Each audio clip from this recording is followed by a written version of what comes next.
আমরা এই খবরে নজর তো রাখবো, তবে এর পাশাপাশি আরো বেশ কিছু গুরুত্বপূর্ণ খবর রয়েছে, সেখানেও নজর রাখতে হবে। এসএলএসটি চাকরির প্রার্থীদের নবান্ন অভিযানে এই মুহূর্তে সরাসরি নজর রাখবো। 1 লক্ষ শূন্য পদ পূরণ সহ 5 দফা দাবিতে ধর্মতলায় সেই মিছিলকে পুলিশ আটকে দেয়। আমার সহকর্মী সুপ্রিয় সরাসরি রয়েছেন। সুপ্রিয়, এই মুহূর্তে কি পরিস্থিতি সেখানে?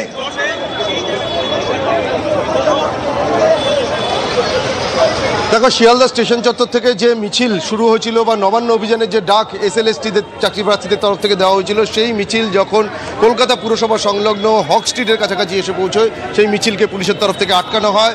গার্ডরেল দিয়ে সেই মিছিল আটকানোর পর এই মুহূর্তে কিন্তু যারা আন্দোলনকারীরা ছিলেন তারা কিন্তু এই হক স্ট্রিটে যে রাস্তা রয়েছে সেই রাস্তার উপরে বসে তারা স্লোগান শাউটিং করছেন, এবং সেক্ষেত্রে তারা যেটা দাবি জানাচ্ছেন যে তাদের প্রতিনিধি দল, তাদেরকে এখানে আটকানো হলেও তাদের প্রতিনিধি দলকে নবান্নের উদ্দেশ্যে যেতে দিতে হবে এবং সেখানে গিয়ে তারা তাদের ডেপুটেশন জমা করবে।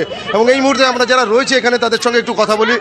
মিছিল তো পুলিশ আটকে দিয়েছে, তো আপনারা কি করবেন? নবান্ন অভিযান আপনাদের কর্মসূচি? দেখুন, আমাদেরকে আটকে দিয়েছে সাময়িকভাবে, কিন্তু আমাদের আন্দোলন চলছে আমাদের দাবি পূরণ না হওয়া পর্যন্ত।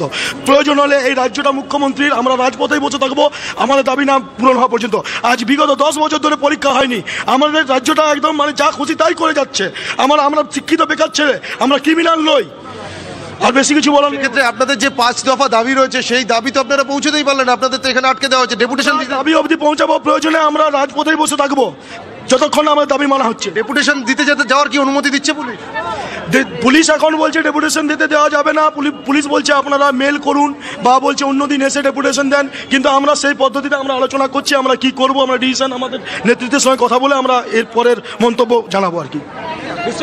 দীপ, যেটা শুনতেই পারলে যে তাদের পরবর্তী পদক্ষেপ কি হবে সে বিষয় নিয়ে তারা ইতিমধ্যে আলোচনা করছে। মিছিল আটকানোর পরবর্তীতে তারা কিন্তু এই মুহূর্তে রাস্তার উপরে বসে এখানেই কিন্তু তারা স্লোগান শাউটিং করছেন এবং 5 দফা তাদের দাবি রয়েছে, এবং সেক্ষেত্রে 1 লক্ষ শূন্য পদ থেকে শুরু করে স্বচ্ছতার সঙ্গে ইন্টারভিউ এর প্রক্রিয়া সম্পন্ন করতে হবে। এ ধরনের 5 দফা দাবি, সেই দাবিকে সামনে রেখেই আজকে শিয়ালদা স্টেশন চত্বর থেকে এই এসএলএসটি বঞ্চিত চাকরিজীবী যে প্রার্থীরা রয়েছেন তাদের যে মিছিল, সেই মিছিল হক স্ট্রিটের কাছাকাছি আটকানোর পর এসে পৌঁছানোর পর পুলিশের তরফ থেকে মিছিল আটকানো হয় এবং পুলিশের বাধার মুখে পড়ে এই মুহূর্তে কিন্তু রাস্তার উপরে তারা বসে রয়েছেন।